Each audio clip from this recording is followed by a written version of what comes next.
ಧರ್ಮಪಥದ ಧೀರ ಶ್ರೀರಾಮನಿಗಾಗಿ ಈ ರಾಮಚಂದ್ರ ಮಹಾಸಂಕಲ್ಪ ಒಂದೇ ದಿನ ಒಂದೇ ಮುಹೂರ್ತದಲ್ಲಿ ಸೃಷ್ಟಿಯಾಗಿತ್ತು ಇತಿಹಾಸ.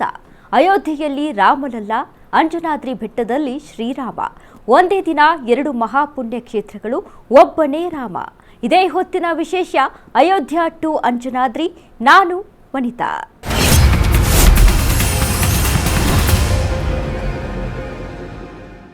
ಒಂದು ಕಡೆ ಉತ್ತರ ಭಾರತದ ಅಯೋಧ್ಯೆ, ಇನ್ನೊಂದು ಕಡೆ ದಕ್ಷಿಣದ ಹನುಮನ ಜನ್ಮಭೂಮಿ ಕಿಷ್ಕಿಂಧೆಯ ಅಂಜನಾದ್ರಿ ಬೆಟ್ಟ. ದೇಶದ ಇತಿಹಾಸದಲ್ಲೇ ಸುವರ್ಣಾಕ್ಷರಗಳಲ್ಲಿ ಬರೆದಿಡಬೇಕಾದ ಅಪರೂಪದ ದಿನ ಅದು. ಅಯೋಧ್ಯೆಯಲ್ಲಿ ಬಾಲರಾಮನ ಪ್ರಾಣ ಪ್ರತಿಷ್ಠಾಪನೆ ನಡೆದ ಅದೇ ಪುಣ್ಯ ಮುಹೂರ್ತದಲ್ಲಿ ನಮ್ಮ ಕರ್ನಾಟಕದ ಕೊಪ್ಪಳ ಜಿಲ್ಲೆಯ ಪವಿತ್ರ ಅಂಜನಾದ್ರಿ ಬೆಟ್ಟದಲ್ಲೂ ಶ್ರೀರಾಮನ ವಿಗ್ರಹ ಪ್ರತಿಷ್ಠಾಪನೆಗೊಂಡಿತು. ಅದಕ್ಕೆ ಕಾರಣ ಅಶ್ವವೇಗ ನ್ಯೂಸ್ನ ಮುಖ್ಯಸ್ಥ ರಾಮಚಂದ್ರ ಆರ್ ಆನವೇರಿರವರು. ಸಂಕಲ್ಪ ತೊಟ್ಟರೆ ಸಾಲದು, ಅದನ್ನ ಈಡೇರಿಸುವ ಛಲ ಇರಬೇಕು ಎಂದು ಭಕ್ತಿ ಮತ್ತು ಶ್ರದ್ಧಾ ಕೇಂದ್ರ ಆಗಿರುವ ಅಂಜನಾದ್ರಿ ಬೆಟ್ಟದ ಮೇಲೆ ಪ್ರಭು ಶ್ರೀರಾಮನ ಮೂರ್ತಿಯನ್ನ ಪ್ರತಿಷ್ಠಾಪನೆ ಮಾಡಲಾಯಿತು. ಇಂದಿಗೆ 2 ವರ್ಷ. ಹಲವು ಅಡೆತಡೆಗಳ ನಡುವೆಯೂ ತಮ್ಮ ಕನಸನ್ನು ನನಸು ಮಾಡಿಕೊಂಡಿದ್ದು ಹೇಗೆ ಅನ್ನೋದನ್ನ ಇವತ್ತಿನ ಸ್ಪೆಷಲ್ ಸ್ಟೋರಿನಲ್ಲಿ ನೋಡೋಣ ಬನ್ನಿ. ಧರ್ಮಪಥದ ಧೀರ ಶ್ರೀರಾಮನಿಗಾಗಿ ಈ ರಾಮಚಂದ್ರ ಮಹಾಸಂಕಲ್ಪ. ಒಂದೇ ದಿನ ಒಂದೇ ಮುಹೂರ್ತದಲ್ಲಿ ಸೃಷ್ಟಿಯಾಗಿತ್ತು ಇತಿಹಾಸ. ಅಯೋಧ್ಯೆಯಲ್ಲಿ ರಾಮನಲ್ಲ, ಅಂಜನಾದ್ರಿ ಬೆಟ್ಟದಲ್ಲಿ ಶ್ರೀರಾಮ. ಒಂದೇ ದಿನ ಎರಡು ಮಹಾ ಪುಣ್ಯಕ್ಷೇತ್ರಗಳು, ಒಬ್ಬನೇ ರಾಮ.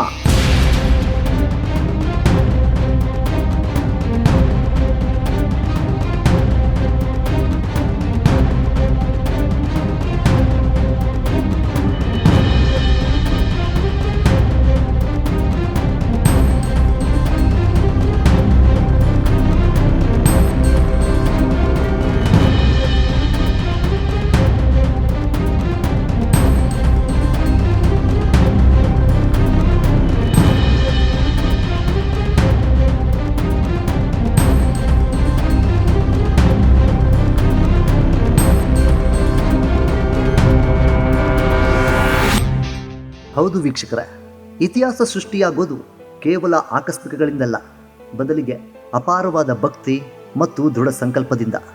ಒಂದು ಕಡೆ ಉತ್ತರ ಭಾರತದ ಅಯೋಧ್ಯೆಯಲ್ಲಿ ಶತಮಾನಗಳ ಕನಸು ನನಸಾಯಿತು.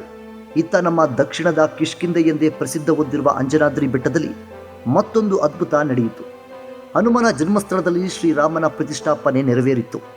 ಅಯೋಧ್ಯೆಯಲ್ಲಿ ರಾಮಲಲ್ಲ ಪ್ರಾಣ ಪ್ರತಿಷ್ಠಾಪನೆಯ ದಿನದಂದೇ ಅಂಜನಾದ್ರಿಯ ಶಿಖರದಲ್ಲಿ ಶ್ರೀರಾಮಚಂದ್ರನ ಮೂರ್ತಿ ಸ್ಥಾಪನೆಯಾಗಿತ್ತು. ಇದು ಕಾಕತಾಳೀಯವಲ್ಲ, ಬದಲಿಗೆ ಅದು ರಾಮಭಕ್ತರ ಅಚಲ ನಿಷ್ಠೆಯ ಫಲದಿಂದ ಆಗಿತ್ತು. ಅದರ ಹಿಂದೆ ಇದ್ದದ್ದು ನಿಮ್ಮ ಅಶ್ವವೇಗ ನ್ಯೂಸ್ ಚಾನೆಲ್ನ ಮುಖ್ಯಸ್ಥರಾದ ರಾಮಚಂದ್ರ ಆರ್ ಆನವೇರಿರವರು. ಈ ವ್ಯಕ್ತಿಯ ಸಂಕಲ್ಪ ಇಡೀ ನಾಡಿನ ಗಮನ ಸೆಳೆಯುವಂತೆ ಮಾಡಿತು. ಅಯೋಧ್ಯೆಯಲ್ಲಿ ರಾಮ ಮಂದಿರ ನಿರ್ಮಾಣವಾಗಬೇಕು ಎಂಬುದು ಕೋಟ್ಯಾಂತರ ಭಾರತೀಯರ ಆಸೆಯಾಗಿತ್ತು. ಆದರೆ ಹನುಮ ಹುಟ್ಟಿದ ಮಣ್ಣಿನಲ್ಲಿ ರಾಮನನ್ನು ನೆಲೆಗೊಳಿಸಬೇಕು ಎಂಬುದು ರಾಮಚಂದ್ರ ಆನವೇರಿ ಅವರ ದಶಕಗಳ ಕನಸಾಗಿತ್ತು.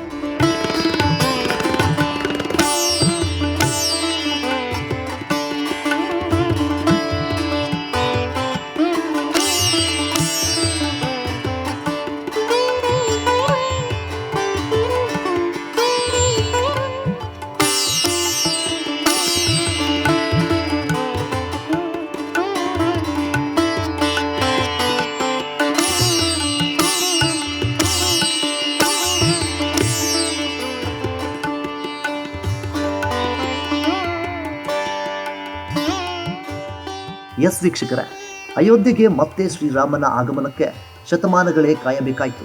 ಅಷ್ಟು ಮಾತ್ರವಲ್ಲ, ಕೋಟ್ಯಾಂತರ ಭಕ್ತರ ದಶಕಗಳ ಕಣ್ಣೀರು ಕೊನೆಗೂ ವ್ಯರ್ಥ ಆಗಲೇ ಇಲ್ಲ. ಅಯೋಧ್ಯೆಯ ಮಣ್ಣಿನಲ್ಲಿ ಧರ್ಮದ ವಿಜಯವಾಗಿದೆ.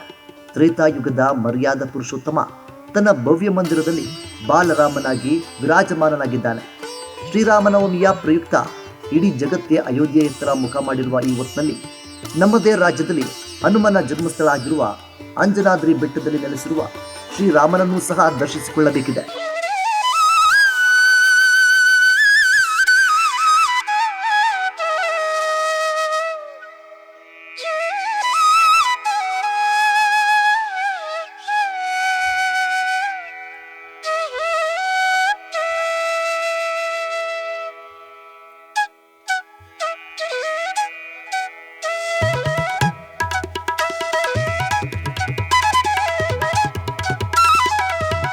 ಇದು ನಿನ್ನೆ ಮೊನ್ನೆಯ ಹೋರಾಟವಲ್ಲ, ಬರೋಬ್ಬರಿ 500 ವರ್ಷಗಳ ನಿರಂತರ ಸಂಘರ್ಷ. 1528ರಲ್ಲಿ ಬಾಬರ್ನ ಆಜ್ಞೆಯಂತೆ ಮಂದಿರ ಧ್ವಂಸ ಆದಾಗಲಿನಿಂದ ಹಿಡಿದು 1990ರ ಕರಸೇವಕರ ಬಲಿದಾನದವರೆಗೆ ಪ್ರತಿ ಹೆಜ್ಜೆಯಲ್ಲೂ ರಾಮಭಕ್ತರ ಅಚಲ ನಿಷ್ಠೆ ಪರೀಕ್ಷೆಗೊಳಗಾಗ್ತಿತ್ತು. ಅಂದು ಸರಾಯು ನದಿ ಸಾಕ್ಷಿಯಾದದ್ದು ಕೇವಲ ಪೂಜೆಗಲ್ಲ, ಬದಲಿಗೆ ತನ್ನ ಆರಾಧ್ಯ ದೈವಕ್ಕಾಗಿ ಪ್ರಾಣವನ್ನೇ ಅರ್ಪಿಸಿದ ಸಾವಿರಾರು ಭಕ್ತರ ಶೌರ್ಯಕ್ಕೆ ಆಗಿತ್ತು. ನ್ಯಾಯಾಲಯದ ಕಟಕಟೆಯಲ್ಲಿ ದಶಕಗಳ ಕಾಲ ನಡೆದ ಕಾನೂನು ಸಮರ, ಪುರಾತತ್ವ ಇಲಾಖೆಯ ಪುರಾವೆಗಳು, ಇತಿಹಾಸಕಾರರ ವಾದ ಪ್ರತಿವಾದಗಳು ಅಂತಿಮವಾಗಿ ನವೆಂಬರ್ 9, 2019ರಂದು ಸುಪ್ರೀಂ ಕೋರ್ಟ್ ಐತಿಹಾಸಿಕ ತೀರ್ಪು ನೀಡಿತು. ಸತ್ಯಕ್ಕೆ ಜಯ ಸಿಕ್ಕಿತು.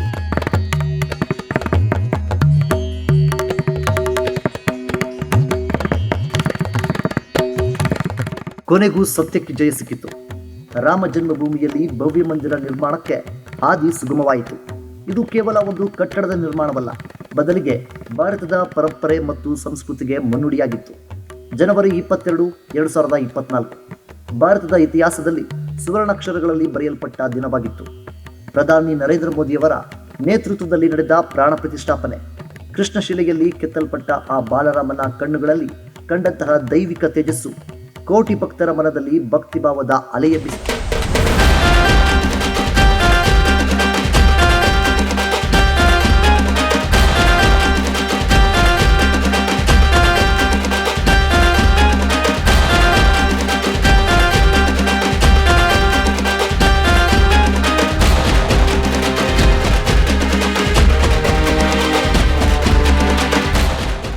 ಶ್ರೀರಾಮನವಮಿಯ ಈ ಶುಭ ಸಮಯದಲ್ಲಿ ಅಯೋಧ್ಯೆಯ ರಾಮಲಲ್ಲ ತನ್ನ ಭಕ್ತರಿಗೆ ಅಭಯಹಸ್ತ ನೀಡ್ತಾ ಇದ್ರೆ, ಇತ್ತ ಅದೇ ಮುಹೂರ್ತದಲ್ಲಿ ನಮ್ಮ ಕರ್ನಾಟಕದ ಪವಿತ್ರ ಪುಣ್ಯಕ್ಷೇತ್ರ ಅಂಜನಾದ್ರಿ ಬೆಟ್ಟದಲ್ಲಿ ಪ್ರತಿಷ್ಠಾಪನೆಗೊಂಡ ಶ್ರೀರಾಮನೂ ಸಹ ಕೋಟಿ ಕೋಟಿ ಭಕ್ತರಿಗೆ ದರ್ಶನ ನೀಡುತ್ತಿದ್ದಾನೆ.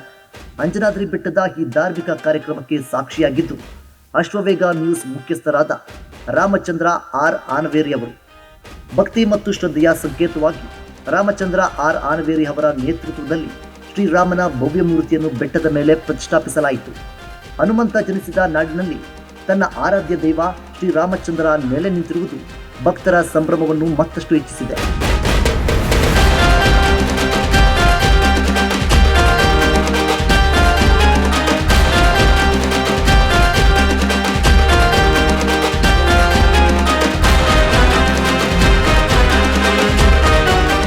ರಾಮ ಜನ್ಮಭೂಮಿ ಮತ್ತು ಹನುಮ ಜನ್ಮಭೂಮಿಗಳೆರಡು ಏಕಕಾಲದಲ್ಲಿ ರಾಮಮಯವಾಗುವ ಮೂಲಕ ಭಕ್ತರ ದಶಕಗಳ ಕನಸು ನನಸಾಗಿದೆ. ಅದರ ಹಿಂದಿನ ಶ್ರಮ ಹೇಗಿತ್ತು ನೋಡೋಣ ಸಣ್ಣ ಬ್ರೇಕ್ನ ನಂತರ.